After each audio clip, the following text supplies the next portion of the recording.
आप सभी को प्रभु यीशु मसीह के नाम में जय मसीह की। परमेश्वर के नाम की स्तुति और महिमा हो। मैं विश्वास करता हूं कि परमेश्वर ने आपको और आपके परिवार को सुरक्षित रखा है, संभाला है, चलाया है।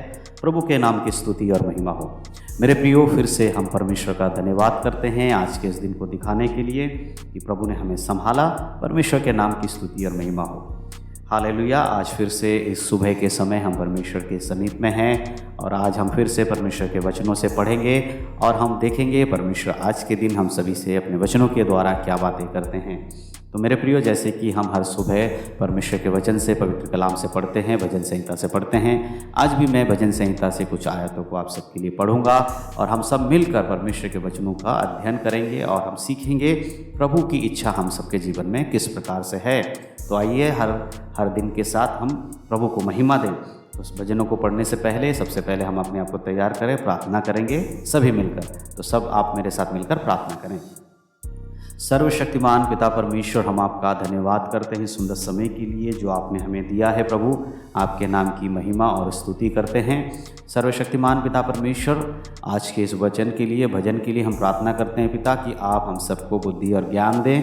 पवित्र आत्मा, सुनने वाले सभी लोगों को आप एक मन दें आपके वचनों को ग्रहण करने के लिए, उन वचनों को सुनने के लिए। परमेश्वर, उनके जीवन में आप कार्य कीजिए। प्रभु, आपकी गहरी बातों को परमेश्वर पिता हम सबके अंदर परमेश्वर जाने के लिए हर एक बंधन टूटे प्रभु जी, और इन आज्ञाओं को, इन बातों को सुनकर परमेश्वर हम अपने जीवन में लागू कर सकें और एक पवित्र जीवन जीते हुए प्रभु आपके चरणों में बने रह सकें। हालेलुया। यीशु मसीह के नाम की महिमा हम सबके जीवन से होती रहे। प्रभु जी धन्यवाद पिता। सभी भाई बहनों को, इस वीडियो को देखने वाले सभी को मैं आपके हाथों में सौंपता हूं और इस प्रार्थना को अपने उद्धारकर्ता प्रभु यीशु मसीह के नाम से मांगता हूं। सुने, कबूल करें हे स्वर्गीय पिता। और सबने कहा आमीन।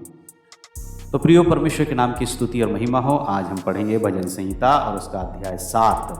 पिछले वीडियो में भी हमने भजन संहिता अध्याय 7 पढ़ा था। उसमें लगभग 17 आयतें हैं, इसीलिए 17 आयतें एक ही वीडियो में कवर करना बहुत लंबा वीडियो बन जाता है, जिसके वजह से आप लोग पूरा वीडियो को नहीं देखते हैं और समय के कमी के कारण कई बार आप वचनों को सही से नहीं समझ पाते हैं। इसीलिए हमने ये निर्णय लिया था कि हम जो भी वीडियो बनाएंगे भजन संहिता पे, अगर कोई भी भजन संहिता 10 आयत से ऊपर होता है तो हम उसको 2 या 3 बार में वीडियो को बनाएंगे, और अगर 10-11 आयत का कोई ऐसा भजन संहिता रहेगा तो हम उसको एक ही वीडियो में कवर करेंगे और उस वचनों को हम पढ़ेंगे। लेकिन इसमें हम 7 आयत अध्याय में भजन संहिता में देखते हैं कि जो इसमें 17 आयतें हैं, तो एक ही वीडियो में बनाना बहुत लंबा हो जाता और आप लोग भी पूरा वीडियो नहीं देखते, इसीलिए हमने इसको 2 पार्ट में बनाया है। तो भजन संहिता 7 अध्याय के 1 से लेकर 7 आयत तक हमने पहले बना दिया है। अगर आपने उस वीडियो को नहीं देखा है तो इस वीडियो को देखने के बाद आप उस वीडियो को भी देख सकते हैं। तो उसके लिंक हम नीचे डिस्क्रिप्शन में भी दे देंगे। इसी वीडियो के डिस्क्रिप्शन में उसका लिंक मिल जाएगा और ऊपर आई बटन में भी आपको उसका लिंक मिल जाएगा। तो आप उस वीडियो को भी ज़रूर देखें, तभी आप इस पूरे अध्याय को अच्छे से समझ पाएंगे। और आज हम पढ़ेंगे भजन संहिता 7 अध्याय के 8 के आगे के आयतों को, और हम इस अध्याय को अंत भी करेंगे आज के वचन को पढ़कर। तो चलिए हम अपने आप को परमेश्वर हाथों में सौंपते हुए आज के वचन की मनादी शुरू करते हैं। तो पहली आयत पढ़ेंगे हम भजन संहिता और उसके 7 अध्याय के 8वीं आयत। यहाँ पर इस प्रकार लिखा है, यहोवा जाति जाति का न्याय करता है, यहोवा मेरे धर्म और खराई के अनुसार मेरा न्याय चुका दे। हालेलुया। दाऊद परमेश्वर से कहते हैं कि यहोवा जो परमेश्वर है वो जाति जातियों का न्याय करने वाला है। वो केवल अन्य जातियों का न्याय नहीं करेगा, वो केवल मसीहों का न्याय नहीं करेगा, वो समस्त जाति, संसार में जितनी जाति हैं उन सब का न्याय करता है। वो उन सबको प्रतिफल देता है। जो अच्छा करेगा उसको अच्छा प्रतिफल मिलेगा, जो बुरा करेगा उसको बुरा प्रतिफल मिलेगा। मेरे प्रियो, परमेश्वर का वचन कहता है कि प्रभु अपने जो बारिश है, बादलों का बारिश है, वो धर्मी और अधर्मी दोनों पर बरसाता है। अपनी मेह की बारिश धर्मी अधर्मी दोनों पर करता है। वो अपने सूरज का जो चमकाता है, सूरज का प्रकाश चमकाता है, वो धर्मी अधर्मी दोनों पर चमकाता है। वो पक्षपात नहीं करता, वो न्यायी परमेश्वर है। और यहोवा के बात को दाऊद अच्छी तरह जानता है, इसलिए कहता है कि वो मेरे खराई के अनुसार मेरा न्याय चुका दे। परमेश्वर से कहता है, प्रभु अगर मैं सही हूँ तो मेरे सताने वाले, मेरे जो शत्रु हैं, उनके ऊपर क्रोध कर और मुझे उनसे छुड़ा ले। और दाऊद इस बात को कहता है, अगर मैं खरा हूँ तो ऐसा करो परमेश्वर पिता। इसीलिए हम सबको भी दाऊद के समान अपने जीवन को जांचना है। हमें दूसरों को जांचने से पहले खुद को जांचना है और देखना है क्या हम वचन के अनुसार चलते हैं। अगर हाँ, तभी हम परमेश्वर से ऐसी प्रार्थना कर सकते हैं, प्रभु मेरी खराई देखिए, मेरे धर्म को देखिए, हे मेरे परमेश्वर मेरे धर्म और खराई को देखिए। परमेश्वर कहते हैं हम उसके अनुसार मेरा न्याय कर। तो अगर ऐसा प्रार्थना आप करना चाहते हैं तो पहले ऐसा बन जाइए, आपके जीवन में खराई हो, सच्चाई हो, बुराई ना हो, तभी आप ऐसी प्रार्थना कर पाएंगे, नहीं तो इसका कोई फायदा नहीं है। हालेलुया, परमेश्वर के नाम की स्तुति और महिमा हो। भजन संहिता 7 अध्याय के जब हम 9 आयत को पढ़ते वहाँ लिखा है, भला हो कि दुष्टों की बुराई का अंत हो जाए, परंतु धर्मी को तू स्थिर कर, क्योंकि धर्मी परमेश्वर मन और मम्र को ज्ञाता है। यहाँ पर लिखा है क्योंकि धर्मी परमेश्वर मन और मम्र का ज्ञाता है। दाऊद कह रहा है कि अधर्मियों का, दुष्टों का नाश हो जाए, अंत हो जाए, बुराई हो जाए, मैं ये चाहता तो हूँ, लेकिन परंतु परमेश्वर जो है धर्म पर स्थिर रहने वाला परमेश्वर वो करेगा। हमारे चाहने से परमेश्वर नहीं करता, लेकिन परमेश्वर की इच्छा के अनुसार परमेश्वर करता है। इस बात को दाऊद जानता है और कहता है जो परमेश्वर है, क्योंकि वो धर्मी परमेश्वर है, परमेश्वर है वो धर्मी परमेश्वर है, और मन और मम्र हमारे अंदर की बाहर की सारी बातों को परमेश्वर जानता है। हम क्या चाहते हैं क्या नहीं चाहते हैं हमारे बोलने से पहले परमेश्वर को पता है। इसीलिए प्रभु से जब भी प्रार्थना करें, ये सोचकर प्रार्थना करें कि आपके अंदर जो चल रहा है वो भी परमेश्वर को मालूम है। ऐसा नहीं है कि आप जो मुंह से बोल रहे हैं परमेश्वर मैं इतना अच्छा हूँ, मैं धर्मी हूँ, मैंने कोई पाप नहीं किया, और परमेश्वर आपकी बात को मान लेगा। ऐसा नहीं है दोस्तों। परमेश्वर जो धर्मी परमेश्वर है वो मन और मम्र दोनों का ज्ञाता है। हालेलुया, इस बात को दाऊद जानता है। इसीलिए दाऊद जितनी भी प्रार्थना करता है उसमें उतनी ही बातें बोलता है जो उसके अंदर हैं। अगर उसके अंदर कोई कमी घटी है तो उस बात को परमेश्वर को रिझाने के लिए नहीं बोलता है। वो ये नहीं सोचता है कि परमेश्वर को पता नहीं चलेगा। आजकल जैसे मनुष्य सोचते हैं कि हम कुछ पाप कर लें तो किसने देखा है, गुप्त में पाप कर लें किसने देखा है। नीति वचन में परमेश्वर का वचन कहता है ऐसा कोई अंधियारा नहीं है, ऐसा कोई अंधकार नहीं है जहाँ पापी छुप सके। हालेलुया, इसीलिए ध्यान रखें कि प्रभु से कुछ नहीं छुपता। हालेलुया, परमेश्वर के नाम की महिमा हो। और भजन संहिता अध्याय 7 के हम जब 10 आयत को पढ़ते वहाँ लिखा है, मेरी ढाल परमेश्वर के हाथ में है, वह सीधे मन वालों को बचाता है। तो परमेश्वर किसको बचाता है? सीधे मन वालों को। और दाऊद कहता है मैं सीधे मन वाला अगर हूँ तो मेरी ढाल किसके पास है? परमेश्वर के पास है। कई बार हमको लगता है कि हम अपनी ताकत से मुसीबतों का सामना कर लेंगे, हम अपनी सोच विचार से संसार के बुराइयों का सामना कर लेंगे, लेकिन ऐसा नहीं हो सकता, क्योंकि इन सब से बचाने के लिए जो ढाल है वो किसके पास है? वो परमेश्वर के पास है। तो अगर हम संसारिक बातों में फंसे हुए हैं, हम बुराई में फंसे हुए हैं, और अगर आप गलत चीज़ों में फंसे हुए हैं, गलत बातों में फंसे हुए हैं, व्यभिचार में फंसे हुए हैं, पाप में फंसे हुए हैं, तो आपको परमेश्वर के पास आने की ज़रूरत है। परमेश्वर के पास है वो ढाल जो आपको इन सब से बचा सकता है। हालेलुया, इसीलिए अपने जीवन को परखें, और जब भी आपको लगे कि आपके जीवन में कोई बुराई है, परेशानी है, तो आप परमेश्वर के पास आए, क्योंकि आपको पता होना चाहिए आपको बचाने वाली जो ढाल है वो परमेश्वर के हाथ में है। हालेलुया, प्रभु की स्तुति हो, प्रभु के नाम की महिमा हो। और भजन संहिता अध्याय 7 के 11 आयत में लिखा है, परमेश्वर धर्मी और न्यायी है, वरन ऐसा ईश्वर है जो प्रतिदिन क्रोध करता है। हालेलुया, परमेश्वर ऐसा ईश्वर है जो प्रतिदिन क्रोध करता है। वो हमेशा क्रोध करता है, लेकिन हमेशा वो क्रोध करता नहीं रहेगा। मसीहों पर वो दया करता है, मसीहों पर वो दया करता है, आपके शत्रुओं पर वो क्रोध करेगा। अगर आप परमेश्वर पे आश्रित हो जाते हैं तो परमेश्वर आपके शत्रुओं पर हर दिन क्रोध करेगा। वो आपके जीवन में हर दिन परेशानियों को लाएगा शैतान, और परमेश्वर डेली हर दिन शैतान के ऊपर क्रोध करके उसको डांटेगा।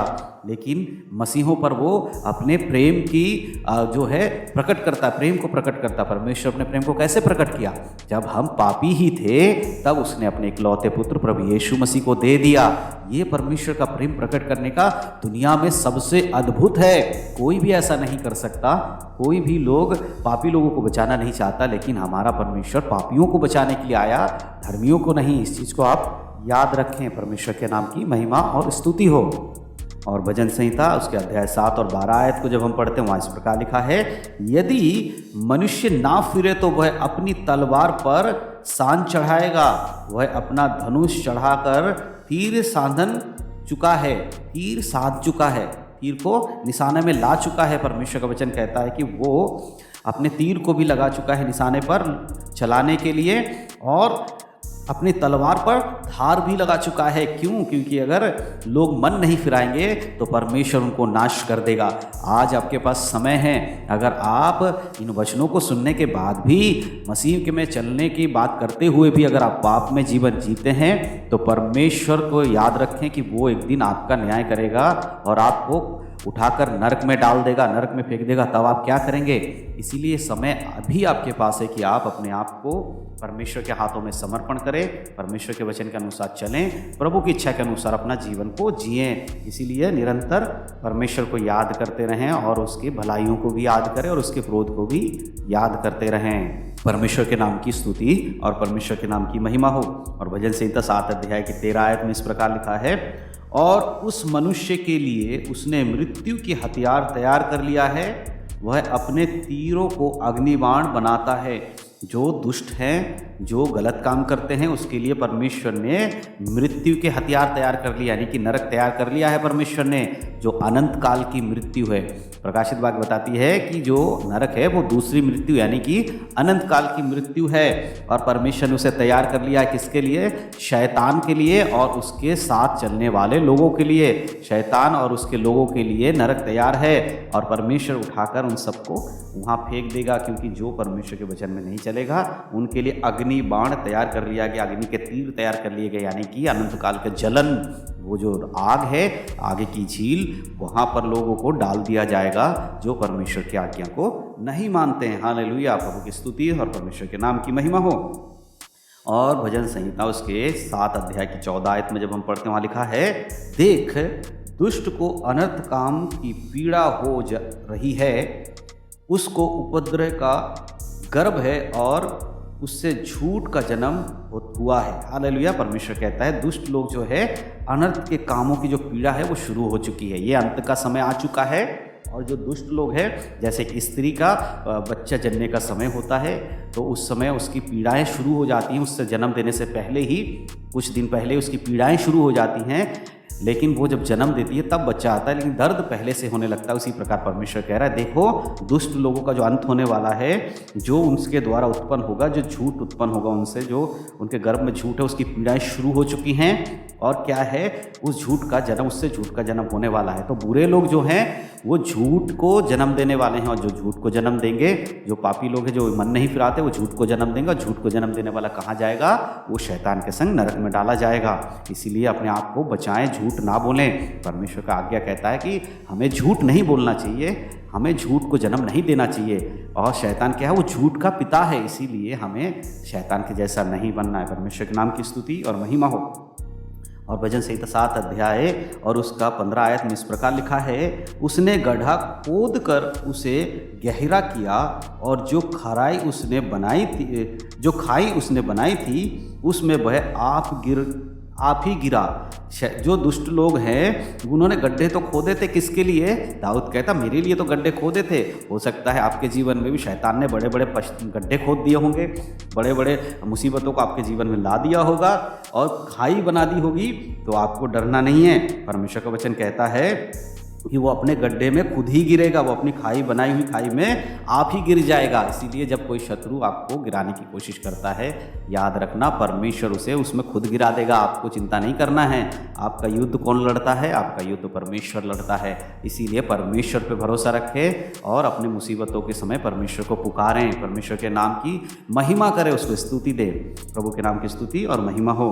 और भजन संहिता 7 अध्याय के जब हम 16 आयत को पढ़ते हैं, वहाँ लिखा है, उसका उत्पात पलट कर उसी के सिर पर पड़ेगा और उसका उपद्रव उसी के माथे पर पड़ेगा। परमेश्वर कहता है चिंता मत कर, जो तुम्हारे विरोध में उत्पात मचाते हैं, तुम्हें सताते हैं, उसका उत्पात पलट कर उसके ही सिर पर डाल दूंगा मैं, वही उसको भुगतेगा। तुम्हें भुगतने की ज़रूरत नहीं पड़ेगी। तुम्हें जो दुख देते हैं मैं उन पर उनकी दुख उंडेल दूंगा और उनका जो उपद्रव है उन्हीं के माथे पर रख दूंगा। जो तुम्हें कलेश देते हैं, जो तुम्हें सताते हैं, जो तुम्हें मसीह के कारण सताव हो रहा है, उन सब बातों के लिए मैं उनसे बदला लूँगा। तुम्हें बदला लेने की ज़रूरत नहीं है। जैसा वो तुम्हारे साथ कर रहे हैं सब कुछ मैं उनके साथ करूँगा। इसीलिए मेरे प्रियो, जब आपको कोई सताता है तो हमें परमेश्वर से कहना चाहिए, ना कि हम खुद जाकर उससे लड़ें। ऐसा नहीं है। आजकल बहुत सारे मसीह लोग ऐसे उठ गए हैं जो सेना बनाकर, जैसे मसीहों में जब सताव होता है तो वो भी अपनी ग्रुप बना रहे हैं, फलाने मसीह करके, ये मसीह करके, वो मसीह करके, मसीह संगठन, मसीह युद्ध संगठन, मसीह एकता संगठन, ऐसे बहुत सारे चीज़ों को बना कर वो भी दुनिया को दिखा रहे हैं कि हम कमज़ोर नहीं हैं, हम भी तुम्हें मुंह तोड़ जवाब दे सकते हैं, हम भी तुम्हारे हाथ पैर तोड़ सकते हैं। ऐसा नहीं करना है। बाइबल ने ऐसा करने के लिए, परमेश्वर ने हमें मना किया है। तो जो ऐसे विद्रोह करने वालों के विरोध में खड़े होते हैं तो फिर उनका युद्ध परमेश्वर थोड़ी लड़ रहा है, वो तो खुद ही युद्ध लड़ रहे हैं। तो हमें इन सब चीज़ों से बचना है, हमें प्रभु पर आश्रित होना है, परमेश्वर पर विश्वास रखना है। खुद अपने युद्ध लड़ने की हमें ज़रूरत नहीं है। प्रभु के नाम की स्तुति और परमेश्वर के नाम की महिमा हो। और भजन संहिता 7 अध्याय के आखिरी आयत यानी कि 17 आयत को जब हम पढ़ते हैं, वहाँ लिखा है, मैं यहोवा के धर्म के अनुसार उसका धन्यवाद करूँगा और परम प्रधान यहोवा के नाम का भजन गाऊंगा। दाऊद कह रहा है, मुझे मालूम है परमेश्वर क्या कर सकता है मेरे लिए, इसीलिए मैं बुरी बातों को छोड़कर, उनका न्याय करने को छोड़कर मैं परमेश्वर का धन्यवाद करूंगा धर्म के अनुसार, क्योंकि परमेश्वर धर्मी है। इसीलिए उस धर्म को याद करते हुए यहोवा का मैं धन्यवाद करूंगा और परम प्रधान के नाम का भजन गाऊंगा। तो मेरे प्रियो, हमें पौलुस के समान बनना है। जब हम जेल में हो, बंदी गृह में हो, यानी कि परेशानी मुसीबत में हो, तो हमें दुखी नहीं होना, हमें गीत गाना है, प्रभु को महिमा देना है, उसका धन्यवाद करना है। तो जैसे पौलुस ने जब और सिलियास ने जब गाना गाया तो बंदी गृह का नींव हिल गया और वो बंदी गृह से छूट गए।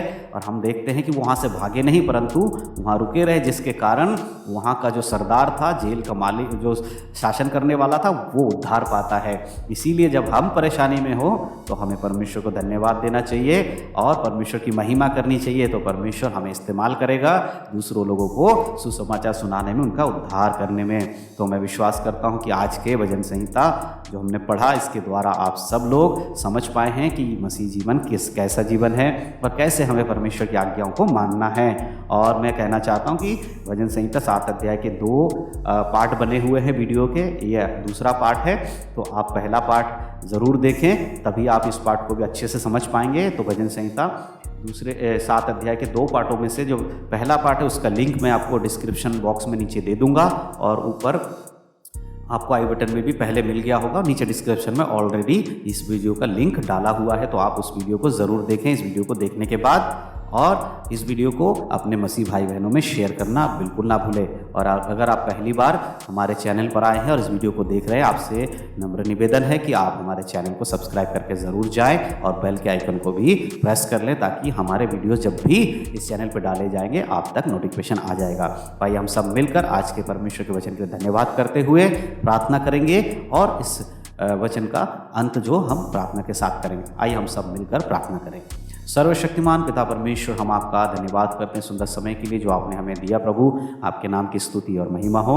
तमाम सुनने वाले भाई बहनों को मैं आपके हाथों में सौंपता हूँ। वचन के अनुसार प्रभु उनके जीवन में कार्य होने पाए। आज की वचन संहिता उनके जीवन में प्रभु बहुत आयत के आशीष दे प्रभु, और मन परिवर्तन करे। और परमेश्वर, आपके वचन के अनुसार चलने के लिए पवित्र आत्मा आप उन सबकी सहायता मदद करें। ये सभी लोग आशीषित रहे, इनके जीवन से हर एक दुख मुसीबतों को आप दूर करें प्रभु, और सब कुछ में परमेश्वर आप इन्हें आशीष देते रहें। धन्यवाद पिता, हमारी प्रार्थना सुनने के लिए सारा आदर महिमा आपको देते हुए और आज की इस विनती को हमारे उद्धारकर्ता प्रभु यीशु मसीह के नाम से मांगते हैं। सुने और कबूल करे हे हमारे स्वर्गीय पिता। और सबने कहा आमीन। प्रभु यीशु मसीह के नाम में सभी को जय मसीह की। आशीषित रहें, प्रभु में बढ़ें, उद्धार में बने रहें, यीशु मसीह के नाम में।